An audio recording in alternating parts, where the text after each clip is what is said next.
Hey everyone, welcome to the Matt Report. This is the show where we talk to real WordPress entrepreneurs from all walks of life: designers, developers, marketers, bloggers, authors, anyone touching WordPress and making a living with it. I'd like to get them on the show so that they can teach us how they did it, became successful, and share their story with us. MattReport.com, MattReport.com/subscribe if you want to join the newsletter. Today I'm joined by Scott Basgard. Scott, how are you? Hey man, how you doing? Doing good here. You are famous as a Woo Ninja and most recently WordSesh, 24-hour live streaming WordPress marathon. Good to see you're still alive. Yeah, man, I'm surprised I'm not sleeping still. It was definitely intense. I think it was a huge success. I hope you and everyone else had a great time. I hope you all learned something. So I'm looking forward to the next one. I hope it's not the one and only WordSesh. I think there will be WordSesh 2. So it's going to be it's exciting. That's Exciting awesome. times. So yeah. That's awesome. We'll dive more into that in a little bit. But for folks who don't know you, what's the 2-minute elevator pitch of who Scott is and what he does? Elevator pitch. So I guess, well, now my alter ego is Scotty B. I am a support ninja over at WooThemes. Specifically, I deal with WooCommerce support. So if you are in the support world in WooCommerce at WooThemes, you most likely have I guess talked to me. I most likely have helped you with your WooCommerce problems or helped you with your site. So Like the FedEx plugin or something like that? yeah, maybe that one. But besides that, so before WooThemes, so I've been at WooThemes for a year now. Before that, I was doing some freelance work. I worked with web dev studios that kind of started my WordPress career with Brad Williams and them over at Web Dev Studios. Awesome guys, love them. Big shout out to them. And I worked with Dre Almeida and Tony Perez before Security. They had something called Cubic 2, which was a kind of WordPress shop making themes and custom sites. So I worked with them a little bit. And then I guess the other thing I've done, I've organized the first WordCamp in Norway, WordCamp Norway 2012, and the first WordPress meetup in Norway. So I've kind of started well, I guess how I ended up here. I moved to Norway last year as well. So I'm from New Jersey, but I live in Norway. Oh, okay. I was going to say, I was formulating all these questions, like, how does he working with all these companies if he's in Norway? Yeah, I thought you so were going to give us some long story secret. short is out of college, I was studying computer science, got involved with WordPress, worked with them, and I met my wife here. My family's from Norway, so I'd been coming here in the summer. I met my wife and kind of ditched the whole United States and fled here, and I'm here now. So yeah. Gotcha. All right. So let's talk about, starting out with WordPress. Do you remember your first WordPress project and that aha moment that said, you know what, I think I'm going to use WordPress as a freelancing career? Yeah, definitely. So, I had been making websites and stuff in I don't know, in high school back in maybe 2005, 2006. That's kind of when I knew that I wanted to do programming. It wasn't specifically WordPress. I had been dealing with a lot of open source solutions, and in college I had took a job for an entry level developer, and that ended up being with Web Dev Studios with Brad Williams. So I had used WordPress before, yeah, but I wasn't like devoted to WordPress. But Brad Williams at the time was a core contributor to WordPress, had been involved with WordCamps, and I kind of fell into the right place at the right time. So the first project with Brad was for a site called it was CorneliaMarie.com, which at the time, or I guess it still is, it's a boat for Deadliest Catch on Discovery. So it was a cool project, really exciting to, my first project out of the bat in WordPress was for a site that would be on Discovery Channel. So it was really cool. And then we did a lot of really cool stuff with Brad and Web Dev Studios, a lot of cool sites, a lot of interesting things. Everyone has kind of like their own, if it's not in the plugin repository at the time, people, they needed stuff custom made. So we were making a lot of custom stuff that was doing a lot of cool things that, no one had really done at the time. So it was exciting to be at that place at that time, making, stuff no one had seen before with WordPress. And I felt like I was at the right place. So Nice. A lot of freelancers, when they're starting off, I always like to talk about the benefits of being a freelancer and one, having the freedom of being a freelancer, working wherever you want and setting your own schedule. But then, of course, there's the drawbacks to that. of course. But a lot of folks seem to be making that transition from freelancer to working at one of these better known studios or Yeah. agencies. Yeah. Any advice for folks that are out there that are looking to make that transition? What are the benefits for working with, folks like WebDev and Woo and things like that? Well, I mean, definitely, it's a big transition for me. Another big transition was from going from I kind of did freelance for a while, then I worked for for Brad and Dre. Kind of it's freelance, but I kind of worked for them as well. And then I went over to support, which is a whole totally different beast.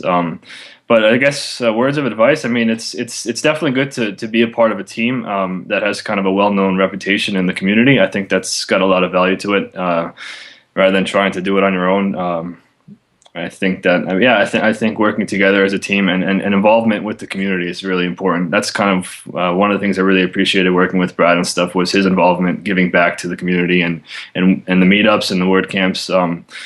Yeah, it's great to make a lot of money and do everything on your own, but we're all in this together. I think that's really what stands out about the WordPress community. It's a big team, and it's just to further better WordPress and make a living off it at the same time. So yeah, you said something just that right there about making a lot of money on your own, and that's what I think I think that's really what it comes down to, right? So you might say, well, my freelancer rate is $100 an hour. Let's just use that. But then when you go to work for an agency, they might be charging $125 an hour, but you have to make a little bit of a concession, right? So you're not getting paid $100 an hour through them. Do you think that's a primary concern to the freelancer?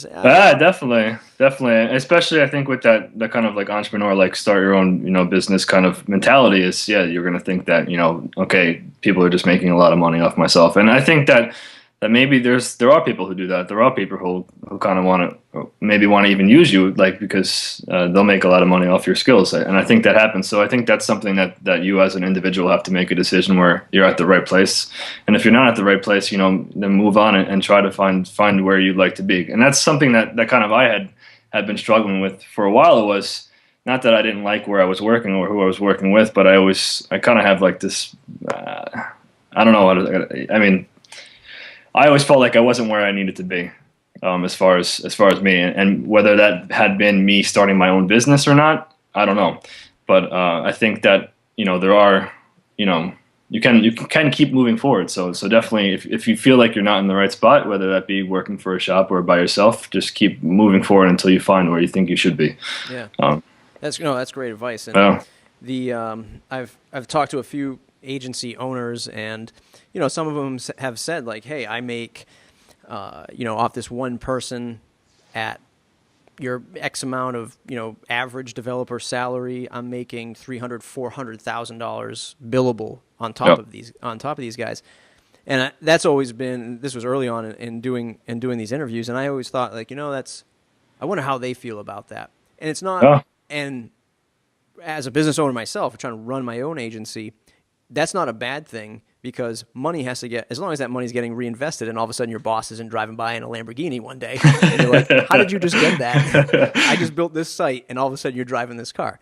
But if money's coming back into the business and reinvesting, you're building the team, you're building products, the developer and the worker shouldn't have a problem with that, because it's all together in the long run. When you went from Web Dev Studios to the guys that was before Sakuri?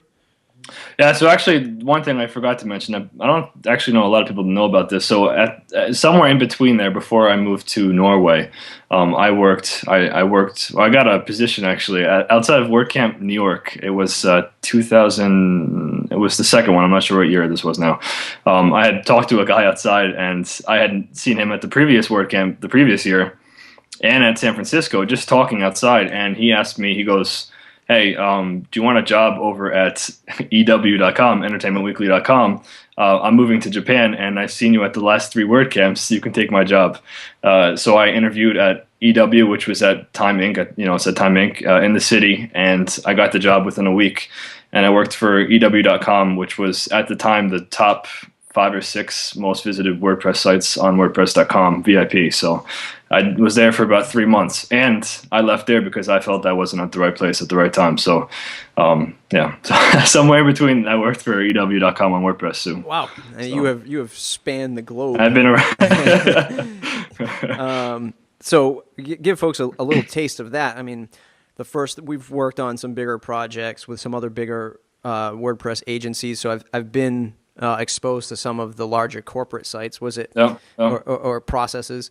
What was it like? Was it just into the corporate wheel and you just weren't happy with that? Yeah, it was, and a lot of people had not. I mean, it was an opportunity that I couldn't turn down. It was like, you got that opportunity, you have to take it, whether you like it or not. You don't know if you're going to like it, and you'll get advice from both people. I had people tell me, you're going to hate that. It's the corporate world.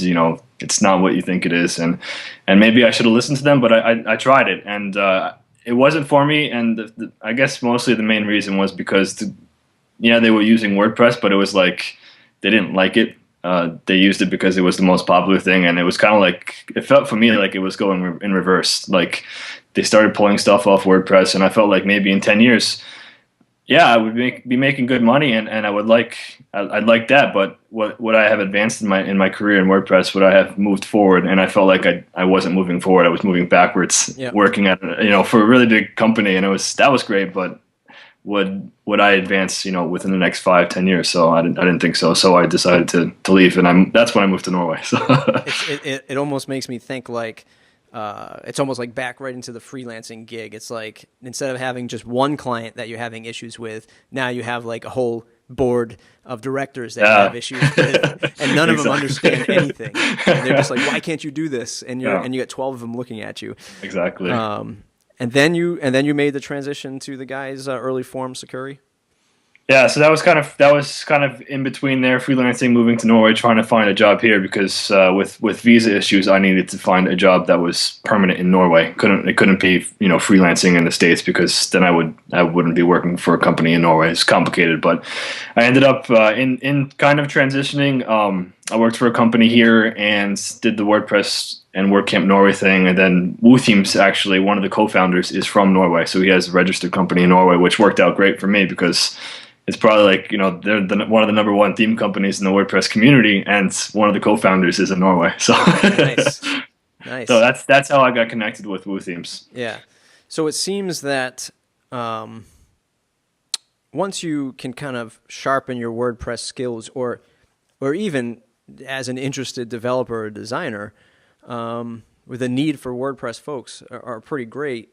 And as long as you're, in that community, it seems like you can start finding these positions instead of really having to seek them out and work hard at it. Yeah, definitely. I think not that I'm taking away from you working hard. But no, of course not. No, I've written a couple blog posts about this, and I always give credit back to the community. I mean, it's there's no like, if that's the only secret I have, that's it. I mean, it's being involved and making connections. And again, like, to be honest, I've made the most priceless connections I've ever made were at meetups and WordCamps and like WordSesh and all that stuff. Is you make not only good friends who are interested in the same thing that you are. It's people who are willing to work with you, who are willing to find jobs for you, who are I can't explain it. I think it's really what separates the WordPress community from anything else. It's great. And again, if you're not involved, that's definitely doing it wrong. Don't try to separate yourself from. It's not really. I wouldn't view it as. Yeah, they are competitors, but I wouldn't try to separate yourself from the community, because you're only hurting yourself. Yeah. No, it's great advice, and the community is pretty great in that regard. So you've seen a lot. You've worked at many WordPress firms. In the sense, you've worked at EW.com, so you saw some of that. Any advice to those freelancers out there that are saying, you know what, I'm sick of the $500 project. How do these other agencies, or how can I increase the value of my work for people to pay me some more dollars? Yeah, so that's definitely a big struggle, and I feel that maybe even more now than it had been when I was kind of heavily involved with the freelancing community as well. There's definitely, I think, a high level of even burnout. I don't know. It's I think you have to find something. If you feel like every day that you don't enjoy what you're doing, you need to make some kind of change. And whether that be, I know clients aren't always the easiest people to work with, and I don't necessarily, like, I don't make. Now for WooThemes, I don't make sites for people. We have a product that we support, and people buy it. So it's kind of it's different in a way, but I still deal with that same feeling of like, oh, like, so, and as far as, I mean, making more money, that's the end goal. So, I'm trying to think of some advice. Yeah. For Do that. you think, let's look at it this way. Do you think over time, since you've started with WordPress, that the barrier to entry has been brought down so low that it's so easy for somebody to call themselves a developer or a designer? They can grab WordPress, install it. Yeah, I think it's easy for people to say that, but I think it's very easy to weed those people out as well. Okay. I think that What's one thing that you think shines out from the fakers that are out there, the posers? well, to be honest, what's his name? Scott from 10 Up, or no, Jake from 10 Up, the CEO from 10 Up. He gave a really good talk at WordSesh on his interview process, actually, for people he would hire for his company. And I think that would be perfect for those, how you could even weed out people who consider themselves developers as their own. Yep. And I think that's, I don't know. And again, I think all the stuff that he talked about was stuff that you'd pick up from being involved in the community, and that would separate you from everyone else and put you way at the top of the list of developers in your area. And you could be charging a lot more money if you knew this kind of stuff. Yeah. So I think that's very important, and it's a great talk. I don't remember what it was called. Yeah, no, that's okay. I just a few minutes ago just got off from interviewing Brent Weaver. He's from a site called yougurus.com, and he's taking his 15 years of selling web stuff and running a typical agency, and now turning into an informational product for folks like you and I. And he has this whole process of interviewing the client. Is this the right client for me? Yeah, exactly. Are they a successful company? Because if they're successful, they'll be paying me, they'll be paying the bill for you, and they'll understand the value that you bring to the table. So that's super important. Yeah, so this is another good tip. I mean, as far as you definitely need to have some kind of. I see a lot of people who aren't clear with what they're delivering, right? So they really want to make a site, WordPress site, and they want to make money, and yeah, they want with WordPress you can make a lot of cool stuff, but if you're not clear with what you're going to make, it's always like a downward spiral. Mm-hmm. So like you said, I think you can get to the point where you can actually start even picking clients that you want, ones that you like. You can start weeding them out as well. And if you're giving something, or your client something that's clear and that it will deliver, they know what they're getting. And again, so it's like, oh, well, my website doesn't do A, B, and C. Well, we didn't talk about this before. So I think that a lot of people start hating WordPress work because they're not clear with what they're delivering, if that makes sense. Yeah. No, it definitely does. And the reason how I found Brent was he wrote an article called "Don't Mention WordPress When You're Selling Websites." Yeah. Because the client, maybe 9 times out of 10, if they're not specifically seeking, they don't care. Yeah, they don't care. Exactly. And I get this question all the time. When we're, WooCommerce is our preferred e-commerce platform for when we're, selling e-commerce sites. And the folks are just asking, is it easy to use? Can I sell stuff? Can I manage inventory? And I don't sit down with them and say, well, let's take a look at, Shopped and WooCommerce. No, I mean, they're not going to care to see all that stuff. As long as they know it's supported, really what it comes down to for most clients. And I guess another thing I could throw in here too would be if something that we started doing at Web Dev Studios at the time was we were making a lot of cool stuff again that no one had been doing, and then the client always, if they're not familiar with open source or whatever, they always want this completely to themselves. So you make something really cool and they're like, well, you can't show this to anyone, and if you do, we'll sue you or whatever. If you have to kind of weigh like if that's worth it or not. Yeah, you might make a lot of money up front. Cool, but is this something that you could give back to the community, or even make another website in the future, or sell this product? So I think that's a decision that each if you're freelancing or if you work for a company, have your own company, I think that's a decision you need to make yourself. If it's worth getting the money up front and just letting it go and that never being seen again, or releasing it to the public, maybe make a plugin, maybe make it a self-hosted solution. I don't know. So I think that's important. And I know something like Web Dev Studios, they started turning down a lot of really cool sites, but if they can't release it, in the future or give back to the community, it wasn't worth it to them. Yeah. Yeah. Do you have one example that you remember that was like so cool and they said, no, you can't, this is going to be ours when you build it, but you can't release it to the public? There was a couple cool things we did with WordPress MU at the time, for some real estate companies that were really cool, and then it was really cool stuff at the time, and it was like stuff we were really excited. We could have been, Brad could have been giving WordCamp presentations on this and released that as a plugin, and it would have been awesome. And again, with that kind of stuff in open source, it's only going to make the product better, because not only are you supporting it now, but it's a test case for the whole WordPress community. If they try it and you can find bugs and it's supported, and it only makes it better. And it's hard for people to understand that if Yeah. So these folks must obviously, the bigger client is going to come with some obviously technical chops, so they know what they've kind of conjured up here, and exactly when they're sourcing to you, they're saying, look, this is good stuff, and we don't want you giving it to our competitors, basically. Yeah, exactly. And it's something that I work for WooThemes, but I do some freelance stuff on the side, especially because I live in a small town in Norway, and I'm trying to get involved in the community, and I'm making a site for this lady who she wants a site that teaches courses, right? It's for people who have immigrated to Norway, say from like Somalia or Afghanistan, Iraq, Iran, and they don't speak Norwegian, and they need to learn like the whole culture and all that stuff. So she contacted me because she knew I was in web development, and she said, Scott, can you make me a site? I'm contacting you because I don't want to deal with anyone else, and I don't want you to tell anyone else about this and all stuff. And then I finally showed her that Sensei, which is something by WooThemes,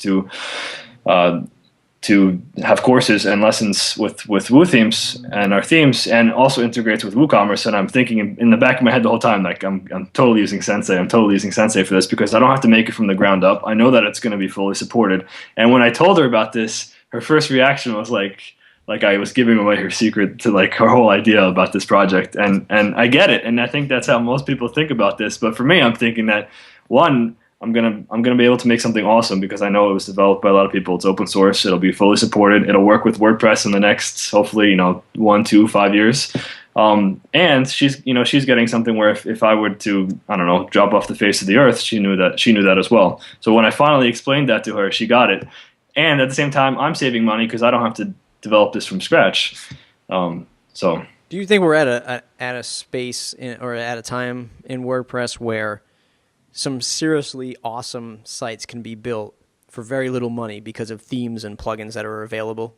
Yeah, totally. Do you think some clients are way overthinking about what they actually need to do? Yeah, totally. 5 plugins and 1 theme will do it for you?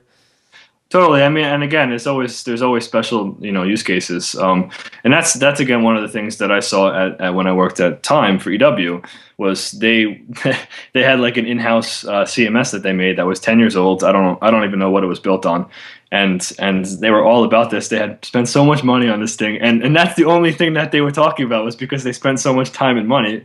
That was the only thing that was outweighing WordPress, which was better. Like, right. Yeah, they knew it was better, but it was like, but we spent 10 years and we have everyone that worked here working on this. Like, that's crazy. What are we talking about? That's crazy. Real brief, and you might not see this like I see this, but I see a real, I don't want to use the word threat, but I'll use it for this instance. I see a real threat coming from WordPresscom in the space of small business, hosting, design, and probably feature plugins that are coming down the pipe, like the restaurant industry, like the hotel stuff, like real estate. Any thoughts or any kind of thoughts behind that, and where? Yeah, I mean, I'm pretty good friends with Noel Talk from Happy Tables, and I think the first kind of thing was the restaurant thing, and everyone was like, well, is this a direct hit to that? And you know what, I don't think so, because I think the people who are using WordPress.com is a totally different niche or group of people than would be running a self-hosted. So I think that WordPress.com does a great job, and I think there was a big need for that. I don't think it's going to like kill off anything like Happy Tables or any other thing that they release. Like, say, I know they have an e-commerce solution that they just partnered up with. I'm not sure how that's going to work, but that's not going to kill WooCommerce. I mean, it's two totally different things. And I support, I do theme support for Woo themes on WordPress.com, and it's a totally different group of people. It's like those people would never be able to, the people that want to be on WordPress.org or self-hosted, they're migrating like, within a week of finding out that this isn't for them. And then the people who are there need to be there because they can never be on WordPress.org. So I think it's perfect. I mean, I think we're at that point where all that stuff is helping grow that exposure. Yeah. To what WordPress software is, either Exactly. .com or .org, and you're going to get somebody interested. It's going to become a household name, if you will. Yeah. Yeah. Where people are going to be seeking you out and saying, you know what, I need this thing called WordPress. Can you help me? And Exactly. and then they can get it set up and running. What's it like working at Woo? Is it fun? Is it exciting? Is it all it's cracked up to be? Yeah, I love it. It's like I said, I've loved everywhere else I was. I've been working for a lot of different people, but I definitely have found a place that I love, a team that I love. I look forward to every day. It was a huge change of pace. I have a development background, and moving to support was something that I had done in the past, but it was kind of like, maybe, I don't know, oh, Scott, 10 hours a week, can you do this or whatever? But now it's full time, 100% support. Yeah, and it's some people hate support. I think I talked about this at actually WordCamp Norway this year. I think people view support as like a negative thing, and it's like it means something bad. Like, oh, if you have a lot of support, that means that your product is horrible or whatever. I don't think that at all. I think support is probably the most important thing about your company, to be honest. I mean, you need a good product, but you also need to have an awesome customer experience, customer support. So I love it. I really enjoy helping people. It's especially with WordPress. So I look forward to each ticket. I'm not trying to, or each email that I have with a person, I'm not trying to. I do have people that I want to have close and never talk to you again. But I enjoy helping them and try to point them in the right direction because. Again, I've received a lot of help in the community, and I feel like I'm giving back as well. So yeah, but besides that, Woo Themes is great. I love it. Doing a lot of cool and exciting things. WooCommerce has exploded. Originally, I was doing 100% Woo Themes theme support, and then maybe 4 or 5 months in, I kind of there was a need for someone who. Well, WooCommerce started exploding and support started exploding, and there was a need for another WooCommerce ninja. So I really hadn't used WooCommerce ever before that, and just started helping out, and now I'm 100% WooCommerce and involved with some patches here and there and some extensions. So I love it. It's cool. Nice. Andrea Rennick from Studio Press, she heads up the community support forum there, and we talked a lot about that expectation of. Folks that are buying, themes and plugins might not be, don't have a developer or designer background. So their expectation is, I bought this theme. Why doesn't it look like the demo? I bought this. I bought WooCommerce. Why aren't people buying stuff from me? Do you deal with a lot of that? Yeah. So it's something I deal with every day. Maybe every hour. But it's. I think, like you said, so take WooCommerce, for example. We obviously can't support every theme possible. WooCommerce should work with every theme, but it doesn't. So if there's a problem, we only support our own theme. So there's people who see, they go maybe to a WordCamp or they go to a site and they see WooCommerce, it looks great. And then they're like, okay, well, I want this theme from say ThemeForest, which has thousands of themes, which maybe have never been even tested with WooCommerce. They get that one. And then they want, this third-party WooCommerce extension, and then they want WooCommerce, and they install it, and then it doesn't look anything like they thought it would, and that happens all the time. But it's like, so for us, we only support our themes and compatibility with our themes. So if I get a ticket like that, I tell them, unfortunately, sorry, we can't support that. We can't support everything. So, but I see it all the time, and that's definitely something I'm not happy to say that. I do wish that it worked with everything, but that's not the case. It stinks for the user because they could have spent a lot of money on that theme and those third-party extensions. And again, like you said, I'm not sure everyone is educated enough to know that they shouldn't work. So you see that a lot. It's hard. I think just again, something that just awareness is something. Everyone's been there. I've been there with almost even with WordPress. I've learned a lot of stuff just through trial and error. And then people hopefully won't make that mistake again, and they'll start researching that. Okay, is this compatible with this and stuff like that. So what does Woo do for somebody who buys a theme and let's say buys a theme and buys WooCommerce or extensions for WooCommerce to set stuff up, and they just simply can't do it? Is there like a recommended developer list that they send out? Yeah, so we have a and this is something that's growing, that's changing all the time now. WooCommerce is getting bigger, and we're seeing new stuff every day. So we have a support policy page, which pretty much just says, we can't support things that aren't out of the box. We would love WooCommerce to do everything. People have crazy ideas, and I see ideas all the time. I'm like, what, that would make WooCommerce 100 times better. Obviously, we can't do that right now. If you have an idea, you can submit it to the ideas forum, which is something we look at all the time. And a lot of that stuff does make it to be an extension or into core WooCommerce. But besides that, if it's something that's like, out of left field, that's specific to someone's site, or, we really don't do that much customization work anymore. We have an affiliate Woo Workers list, which is a group of, developers or shops, WordPress shops that we think, could do the job. And we have a list there, and we have a community forum, which is just like, regular forum for people to help each other out. And we also have, I think it's Codable and Tweaky. Two other sites which is worth it. I mean, you can do a lot of stuff, pretty cheap that would take you a long time, a couple of days to figure out on your own, and they would do it for, maybe $20-$30. So yeah. I think it's totally worth it to do that kind of stuff. So awesome. Last question of the formal interview. If you could go back in time, 1 year, 5 years, or 10 years, any key ingredients or process you think you would change if you had to do it all over again? That's a very good question. Like I said, I feel that at that time I was at the right place in the right time. I think my involvement in the community then was at the highest it ever was. So I feel actually like if I could go back in time, I'd want to go back then, because I've done the WordPress Norway WordCamp and the WordSesh thing, but I feel like I've kind of dropped away from the community. So definitely, if I could go back, I would go back probably to the beginning. I was going to a lot of WordCamps. I think my first year with Brad and Web Dev Studios, we went to, I want to say, 8 WordCamps. Wow. So it was crazy. It was good times. So nice. I guess the real burning question is, where will Scott be next in the world in another year from now, or 10 years? Somewhere tropical next, I think, is where you should head. I'm missing warm weather. Yeah. Awesome. So let's go to the next segment called "What's in Your Toolbox." What piece of software besides WordPress or hardware do you use on a daily basis, like an Evernote, a Gmail, an iPad?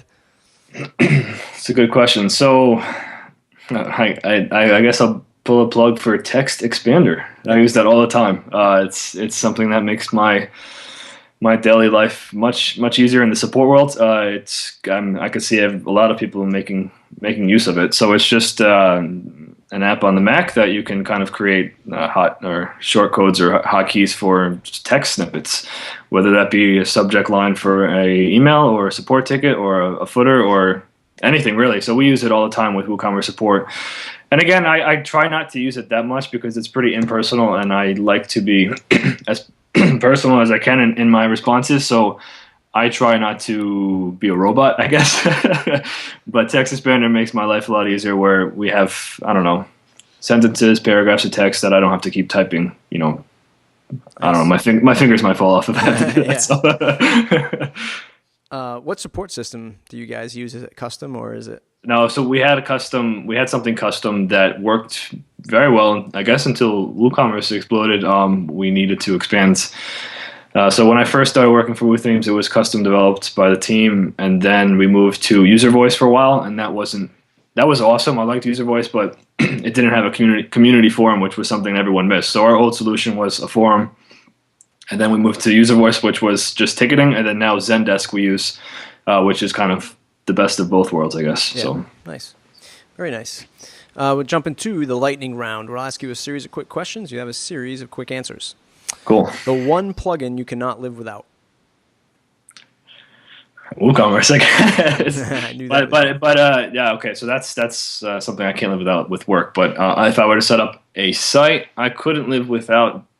It's a good question. I just answered. Someone asked me this. The best, say, even 3 plugins now is hard to answer because WordPress is being used for so much stuff. It's not just a blogging platform anymore. So I would say Jetpack. I mean, there's a lot of stuff that I don't need with Jetpack, but it's something I probably would never install a site without. So, nice. Favorite WordPress or business book? Another good question. Favorite book would be Professional WordPress or co-authored by Brad Williams. I think he just released a new version of it. Mm-hmm. A quote that you live or run your business by? Hard questions. A quote. I can't think of one off the top of my head, actually. That's the stress of the lightning round. The best business or career advice you ever received?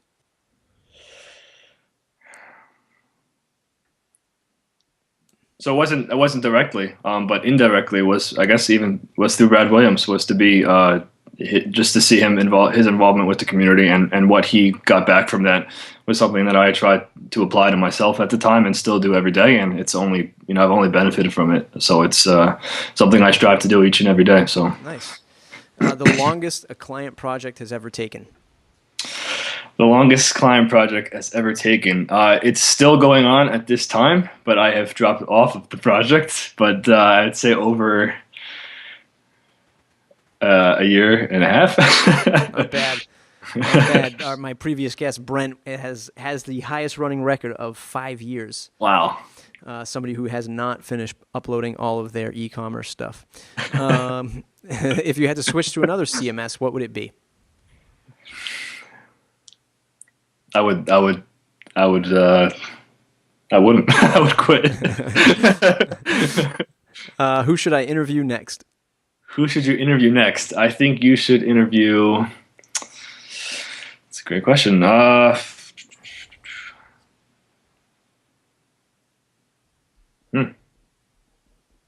You should interview Brad Williams. Nice. Yep. I will try to get him on the phone, Definitely. on the Skypes.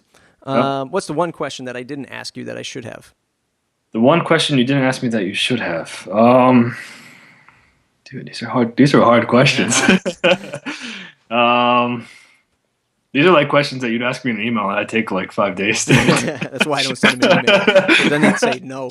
No one would ever want to do the show. Okay, so I guess questions about WordSesh. That's probably one of the most exciting things I've done in a while. Absolutely right. So. I did say we're going to talk about that more. So what's up next for WordSesh?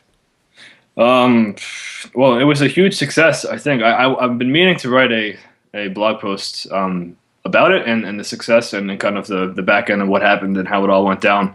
I think I got a lot of positive feedback. Some cool stuff that I saw was it was 24 hours, one session every hour, about, I don't know, I would say 30 speakers involved and all online. So the craziest thing was every presentation started on time for the most part, maybe 2 minutes late.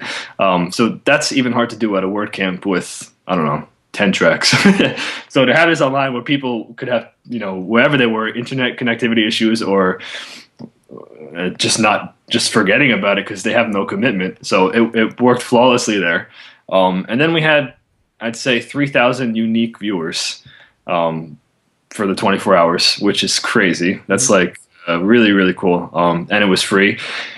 And it was something in 80 different countries. So that was kind of my biggest my biggest goal. I didn't know what to expect, but I really wanted to reach not just the United States and Europe, kind of anywhere that was online at the time and knew it was happening. So I think definitely the US and Europe was one of the biggest audiences, but I feel like we were successfully reaching a pretty, I don't know, big range of countries. Was this your brainchild? This is something that you thought of? Yeah, this is something I thought of. It's so WordCamp Norway, we actually had John James Jacoby. Yep. He was, I had sent out speaker invites and I had seen this somewhere before. Someone, I think at a meetup, Skyped in and it worked great. And I'm like, hey, listen, we just won't tell anyone that you're not going to be there. until it happens. I don't think anyone cares. You're going to be there. You're going to be presenting. No one really cares that you're there or not. Yeah, I would like to have, some drinks with you at the after party, but that's not possible. People will still learn. So we'll just throw you up on the screen, and it worked great, and people loved it. And then I think since I'm not involved in the community, I can't fly all these places now in the States and meetups and stuff. So I'm like, you know what? I really want to do something. I have an itch to do something. Let's try this 24 hours of WordPress presentations for free online. And yeah. Do you consider yourself an entrepreneur? No, I don't. I have like itches all the time to do stuff and to make it happen. I think I fail miserably at launching products or things or ideas that I have. I think I've been better at doing events than actual like products. And that's cool with one of the things where I kind of got out of freelancing goes back to this was I like being a part of a team that we make something awesome rather than I think doing it on my own. Mm-hmm. So I don't know. It's a struggle. So let me tell you. Here's my. This is my unedited version of my review of you as an entrepreneur. This is all bonus material, folks. By the way, usually we end the show by now. So over the last 6 months of me doing the show and just creating seeing more and more WordPress media coming out, and then the whole is WordCamps enough, right? Should there be, something else, some other WordCamp or WordPress-based event? And then you had Pressnomics come out, which is all about like the business side of WordPress. And now all this chatter about, hey, there should be some more business tracks at WordCamps and all this stuff. So then, my entrepreneurial brain starts going, it's like, okay, you could have these events. Why not have a $500 WordPress event where people are learning stuff and interactive? I mean, if it's worth $500 worth and all this stuff, and then all of a sudden WordSesh comes out. So I see this as not only did you say, you know what, WordCamps are great, but I can't get to the United States. Maybe I'll hold one in New York and see how many people I can get. Maybe I'll hold one in the United Kingdom and see how many people I can get. You know what? Let's just tie the whole world together and see what we can get. Oh, and let's not stop there. Let's have 24 hours live streamed event, right? That doesn't stop. So now you have the whole world in this one session. I mean, you went from, like, no one could ever top that now, right? Like, what else could you do? You'd have to do 48 hours, right? But people can't live for 48 hours without stopping, right? Except for you. I think that you just totally brought it. I think you brought WordPress. You took it and turned it into media because it was live streamed. You blew away any WordCamp, attendance record, right, with over 3,000. And you kept the whole world up for 24 hours. I mean, it's tremendous. It was really cool. I had a lot of people. I told the idea, and a lot of people were just like, it won't work, or it's not that cool, and that kind of stuff kind of, I don't know, makes you doubt kind of your ideas. And will it work? I don't know if it was going to work, but I think that just trying, I had nothing to lose. There was no overhead. There was no. I mean, I didn't spend. The only thing I paid for was the server and my sleep that I didn't get, which was valuable. Shaved off a couple hours of your life, but that's okay. No, but I mean that's exactly what entrepreneurs hear all the time. It's not going to work. You can't do it. No one's going to be interested. And then your brain is saying, is anybody going to want this? Do people really need this? But then if you launch and you get it out there, and then you see the tremendous results, then it speaks for itself. So tremendous job, my friend. Tremendous job. Thanks, man. All right. If people want more awesome interviews like this, mattreport.com, mattreport.com/subscribe. We want to say thanks to Scott for doing this episode. Scott, where can people find you on the web? You can find me at twitter.com/ScottBasgard, at scottbasgard.com, and my email is scott.b@woothemes.com. Nice. And in 1 year, when we get Scott back after WordSesh 2.0, he might be living on an island somewhere, working for every single WordPress agency in the world. All right, Scott. Thanks a lot. All right, Matt. Thank you. Cheers, bud. Thanks.